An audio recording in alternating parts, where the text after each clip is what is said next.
Shop smarter with BrainyBuyer.com and support smarter by subscribing. Your click means more unbiased tests, clearer charts, and fewer decision headaches. Okay, so we're looking at two propane grills, right?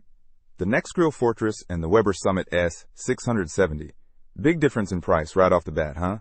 Huge! The Nexgrill is like $180 and the Weber is pushing $3,000. What's with that? Well, the Weber is definitely the Cadillac of grills.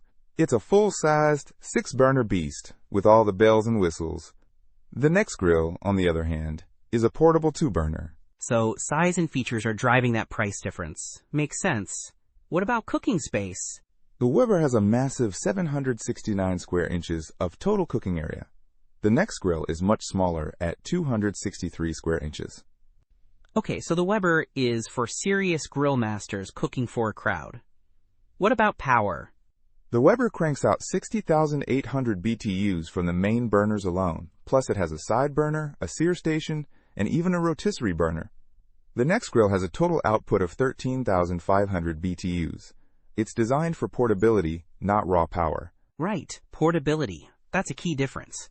The Nexgrill is only 28.7 pounds. You could take it camping.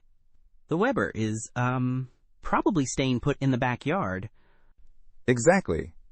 The Weber is 74 inches wide. You'd need a truck to move it.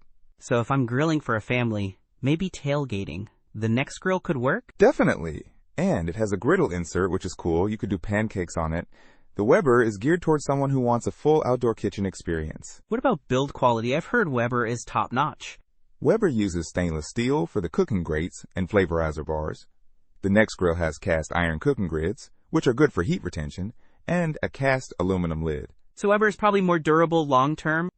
Probably, but the Nexgrill gets good reviews for being well made for its price. The customer reviews mention the grates are heavy, and the propane lasts a long time. And it has easy-to-lift handles. Okay, so it boils down to needs and budget. Small and portable versus big, powerful, and feature-rich, and expensive. Precisely. Don't miss out on our next in-depth review to help you make smarter purchasing decisions. Hit that subscribe button and the notification bell so you're always in the know.